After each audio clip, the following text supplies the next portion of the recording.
आज हम एक प्रॉब्लम डिस्कशन करने जा रहे हैं, जेई रिलेवेंट प्रॉब्लम है। एसपी नीलम की किताब से क्वेश्चन चूज़ किए, बहुत रिलेवेंट प्रॉब्लम है। आपको यहाँ पे बर्नौलीज़ थ्योरम और कॉन्टिन्यूटी ऑफ इक्वेशंस को देखने का मौका मिलेगा, तो आप ध्यान से पूरा वीडियो को देखिएगा। डे टू डे लाइफ में आप जब गाड़ी का सर्विसिंग कराने जाते होंगे तो ये ज़रूर देखते होंगे, उसी पे आधारित ये सवाल है। तो बहुत प्रैक्टिकल सवाल है, कहता है कि अपने के पास एक ग्रीस गन है, उस ग्रीस गन में आपने कुछ लुब्रिकेंट डाला हुआ है। लुब्रिकेंट यहाँ पे है केरोसिन का तेल। अब आपको किसी ऑटोमोबाइल को सर्विस करना है, उसके अंदर ग्रीसिंग करना है या उसमें ऑयलिंग करना है, ठीक है? तो आप क्या करते हैं कि उसमें एक ट्रिगर होता है, उसको दबाते हैं। जैसे ट्रिगर को आप दबाते हैं तो उसके अंदर एक पिस्टन लगा रहता है, पिस्टन के सहारे क्या होता है, वो प्रेस करता है फ्लूइड को, फ्लूइड जो होता है वो बाहर इजेक्ट हो जाता है। अब यही सवाल इस पे भी है कि इसने बोला है कि वो पिस्टन का रेडियस दे रखा है और इजेक्शन जहाँ से इजेक्ट होगा वहाँ का भी रेडियस दिया हुआ है। कहता है कि यहाँ तक इजेक्ट करने में कितना टाइम लगेगा, मतलब फ्लूइड को पूरा बाहर आने में कितना समय लगेगा, वो आप कैलकुलेट करके बता दीजिए। तो क्वेश्चन के अंदर कंटिन्यूटी और बर्नौलीज़ थ्योरम्स दोनों लगने हैं और इस गन को हम हॉरिजॉन्टल रखे हैं, तो आपको पता है कि H1 इक्वल टू H2 हो जाएगा, तो हाइट वाले पार्ट्स को हम यहाँ पे इग्नोर मार सकते हैं, ठीक है? तो सवाल को स्टार्ट करते हैं, कैसे डील करना है, ठीक है? तो आप देखो कि सबसे पहले कि आपको ग्रिज गन दिया हुआ है ना, तो आपने ऐसे कर ट्रिगर दबाते हैं, ठीक है? चलो ट्रिगर दबाते हो, तो सबसे पहले आपको 2 बेसिक्स एप्लीकेशंस की ज़रूरत पड़ेगी, कंटिन्यूटी और बर्नौलीज़ थ्योरम को। तो एक बार बर्नौलीज़ थ्योरम्स को हम राइट डाउन करते हैं, ठीक है? तो आपके लिए थोड़ा हेल्पफुल होगा, ठीक है? हम जानते हैं कि P1 1/2 rho V1 square plus rho V1 square plus आपका क्या हो जाएगा, rho ZH1 equal to P2 plus 1/2 rho V2 का स्क्वायर प्लस रो ZH2, ठीक है? एक तो ये इक्वेशंस आप यूज करोगे, दूसरा इक्वेशन यूज करोगे A1 V1 equal to A2 V2। ये की फैक्टर है क्वेश्चन को सॉल्व करने का, ठीक है? यहाँ पे हम सोचते हैं कि शुरुआत में जो एरिया है वो हम पिस्टन का एरिया लेते हैं, दूसरा एरिया जब हम जहाँ से हम पास कर रहे हैं इजेक्शन का एरिया एरिया कैलकुलेट करते हैं, तो दोनों का रेडियस दिया हुआ है, तो उसको हम क्या लिख सकते हैं, pi r square V1 equal to pi r square V2। अब वो पता है कि पाई और पाई कैंसिल हो जाएगा, तो यहाँ हो जाएगा आर स्क्वायर डिवाइड में small R square V1 equal to क्या हो जाएगा, V2 होगा। इसको थोड़ा अरेंज करके लिखते हैं, V2 इक्वल टू क्या हो जाएगा, कैपिटल आर स्मॉल आर और इसका हम कहते हैं होल स्क्वायर और V1। अब क्योंकि आपको पता है कि यहाँ पे दो चीजें तो हैं, तो हमें कन्वर्ट करने में थोड़ा इजी होगा। जस्ट मैं एक और चीज बताता हूँ कि हाइट जो है H1 किसके बराबर है, H2 के बराबर है।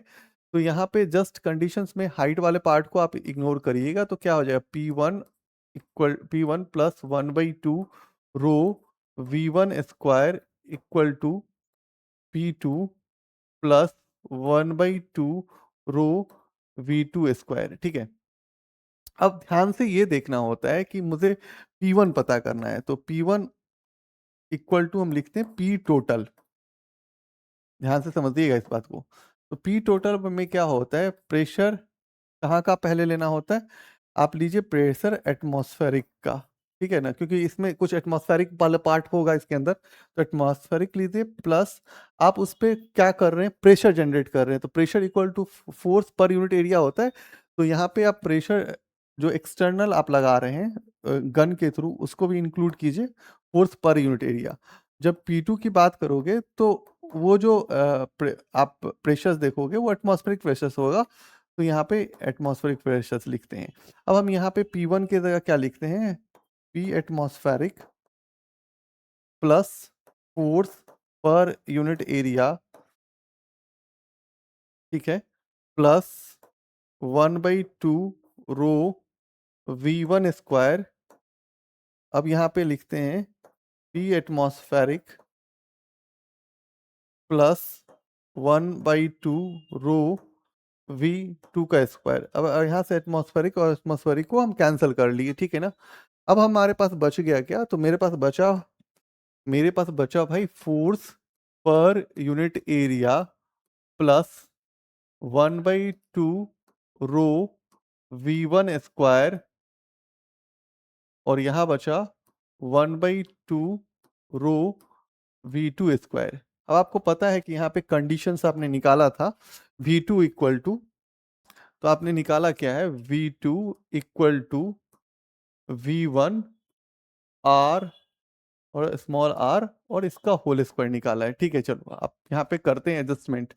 तो फोर्स पर यूनिट एरिया, ये बाहर से जो आपने प्रेशर, आप उसको गॉस प्रेशर भी कह सकते हैं, चलेगा अपने को। ठीक है, अब आप यहाँ पे यूज करोगे तो यहाँ पे लिखोगे, इसको ले करके जाते हैं। ठीक है, इसको ले करके उस साइड चले जाते हैं, तो आप जस्ट इसको लिखते हैं तो क्या हो जाएगा, वन, यहाँ पे V2 का स्क्वायर है तो आप लिखोगे 1/2 रो V2 का स्क्वायर माइनस 1/2 रो V1 का स्क्वायर। ठीक है, force per unit area equal to 1/2 कर लेते हैं, रो को बाहर कर लेते हैं, तो बचेगा क्या, तो बचेगा V2 square minus V1 square. ठीक है, अब आप लिखो force per unit area equal to 1/2 रो।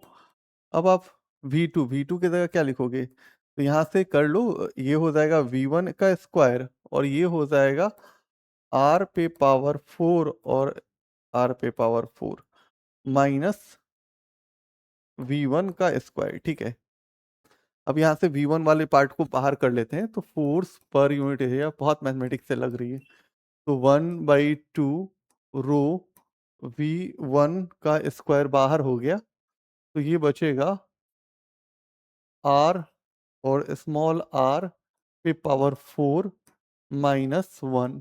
ठीक है जी, ठीक है, यहाँ तक तो चल ही आए हैं हम लोग। अब हम लिखते हैं फोर्स, अब हम यहाँ से V1 कैलकुलेट करना चाहते हैं। ठीक है, तो इसको क्या लिखेंगे, 2F और यहाँ हो जाएगा A रो V1 स्क्वायर और यहाँ हो जाएगा R और स्मॉल r पे पावर 4 माइनस 1।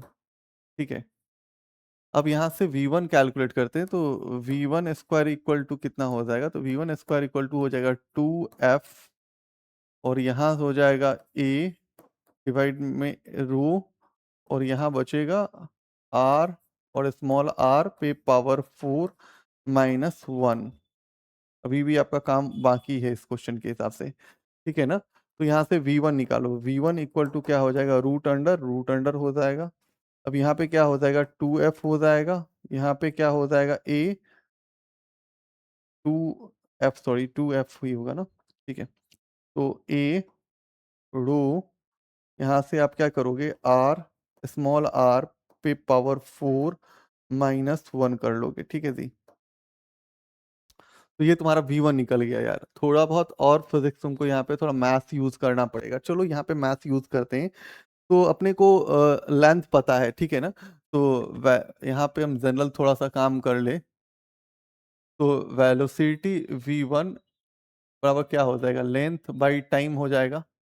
ठीक है, अब यहाँ से हम क्या करते हैं, टॉ, जो टाइम हम लिख रहे हैं, टाइम इक्वल टू क्या हो जाएगा, L डिवाइड में क्या हो जाएगा V1, तो time equal to L, L तो ठीक है L है, और V1 में अब आप पलट दो, अब इस इक्वेशन को अब यहाँ पे पलटो तो कितना हो जाएगा, ये A रो हो जाएगा और यहाँ पे हम करेंगे क्या, R और स्मॉल r पे पावर 4 माइनस 1 और इसको ब्रैकेट क्लोज कर देंगे, डिवाइड में क्या हो जाएगा, डिवाइड में 2F हो जाएगा। ठीक है जी, तो अब यहाँ से टाइम को लिखते हैं, तो ये L हो जाएगा।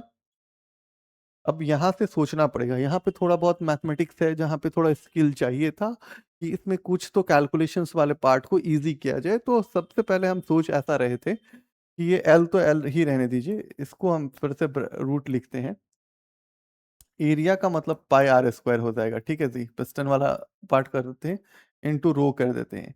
अब हम क्या करते हैं, इसमें से R इंटू आर और इसको हम बाहर करते हैं। क्यों बाहर करते हैं, थोड़ा हेल्प हम अपना आसान करने के लिए कि फिर से वही टर्म हो जाए, तो इसको R पे पावर 4 लिखते हैं। ठीक है जी, थोड़ा चेंज कर ले कलर तो थोड़ा सही हो जाएगा, और यहाँ पे फिर ब्रैकेट में लिखते हैं 1। ठीक है, यहाँ पे 1 लिखते हैं और यहाँ पे लिखते हैं R और स्मॉल r और कैपिटल R और इस पे पावर 4 लिखते हैं। ठीक है, और इसको क्लोज कर देते हैं जी। ठीक है, ये बोर्ड पे दिख रहा है ना, कोई ढक तो नहीं रहा है ना, ठीक है ढक नहीं रहा होगा, ठीक है, ठीक है, मेरे से बोर्ड कवर कर ले रहा होगा कैमरा, ठीक है, ठीक है। अब देखो यहाँ से चेंज थोड़ा सा देख लो भाई, थोड़ा सा देखना चाहोगे तो देखो कि आप मल्टीप्लाई करोगे तो आर, उसको मल्टीप्लाई कर देते आर पे, आर इंटू आर पे पावर 4 हो गया, माइनस फिर क्या हो जाएगा आर, और आर पे पावर 4 और आर पे पावर 4, इसको मल्टीप्लाई करोगे तो आर पे पावर 4 और आर पे पावर 4, तो ये कैंसिल कर गया, तो वही सेम टर्म बच गया, ठीक है, इतना तो सही है अपने को। अब यहां से क्या करते हैं हम 2f कर लेते हैं, ठीक है, तो टाउ इक्वल टू, अब एल एल रहता है हमारा, ठीक है।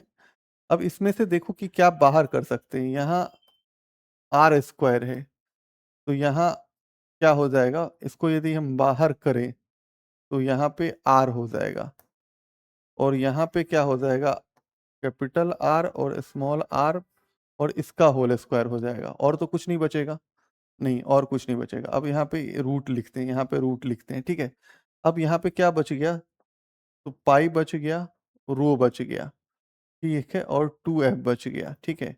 और ये जो होगा इसको यदि आप तुम कैलकुलेट करोगे ना, तो ये बहुत छोटा आएगा, ठीक है, बहुत छोटा होगा, तो इस पार्ट को हम यहाँ पे इग्नोर कर दिए, ठीक है ना। मतलब यहाँ पे जो हम ऐसे लिख रहे हैं उसको इस, नहीं इसमें तो ऐसे लिखिए, बराबर ही लिखिए, यहाँ पे हम जो अप्रोक्सीमेशन थोड़ा कर लेते हैं, तो यहाँ जो टाइम का वैल्यू होगा वो ये हो जाएगा, और यहाँ वाला जो टर्म होगा बहुत छोटा होगा, तो उसको नेग्लेक्ट कर दीजिएगा। अब आप इसमें वैल्यू डालिएगा, लेंथ पता है, आर पता है, सबकी वैल्यू आप सेटअप कर दीजिएगा, तो आपको सबकी वैल्यू सेटअप करने पे जो टाइम आएगा वो आएगा 7.9 सेकेंड आ जाएगा, तो तुम्हारा आंसर निकल जाएगा। देखो बहुत लॉजिकल था, बैकग्राउंड बहुत सही था, थोड़ा बहुत यहाँ मैथमेटिक्स है, यहाँ पे थोड़ा बहुत आप फाइट कर सकते थे, शायद यहाँ पे आप पूरा डाटा बैठाते तो भी बन जाता, ठीक है, उससे भी आपका क्लैरिफिकेशन आ जाता, बट ठीक है, आप जस्ट इसमें अप्रोक्सीमेशन लेने से थोड़ा फायदा हो रहा था, ये स्टेप थोड़ा सा पेचीदा था, बट ठीक है, वो आप हैंडल किए जा सकते हैं, क्योंकि ये एडवांस लेवल पे आप पढ़ाई कर रहे हो, तो वहाँ मुझे बहुत ज़्यादा टॉक ऑन नहीं करना चाहिए, मुझे ये बताना चाहिए था कि भाई अपने को जो बेसिक्स आइडिया है वो ये की है मेरा, ये दोनों की है, ये भी आपका की है, ये दोनों की पॉइंट्स है, कि फार्मूला क्या लगाना वो पता होगा, यहाँ पे बहुत स्मार्टली हम एटमॉस्फेयर वो वाला पार्ट को कैंसिल कर पाए, इसलिए मेरे को ये जो जनरली इक्वेशंस था, ये यदि मेरे को बहुत सिंपल कर दिया मेरे सवाल को बनाने में, तो ये चीज़ सोचना पड़ेगा कि भाई टोटल प्रेशर्स में कौन कौन इंक्लूड करना था, तो भाई अपने को वो वाला भी पार्ट करना था जो वो हम एक्सटर्नली लगा रहे थे, साथ में क्योंकि वो सरफेस देखो तो इस ऐसे गन गन का वो होगा ना, और ये नोजल बना हुआ होगा, और यहीं पे पिस्टन होगा, इसी पे आप फोर्स लगाते होगे, तो ये इसमें कुछ एटमॉस्फेरिक वाला भी पार्ट होगा, ठीक है, तो उसको भी हमने इंक्लूड करके सवाल को हैंडल किया। तो आज के लिए थैंक यू। एक और इम्पोर्टेंट बात, लाइक एंड सब्सक्राइब कर देना, और कोशिश करना कि अपने फ्रेंड्स के साथ शेयर कर सकते हो, ट्राई ऑन करना, और भी बेहतरीन प्रॉब्लम, कुछ बच्चे का डिमांड्स था कि कुछ 5-7 प्रॉब्लम एक साथ कर दो, तो मैं ट्राई करता हूँ, पक्का करता हूँ क्वेश्चन को, ठीक है। तो अभी कुछ और अच्छे क्वेश्चंस आपको मिलेंगे जो रिलेवेंट होगा, तो आज के लिए बहुत बहुत धन्यवाद।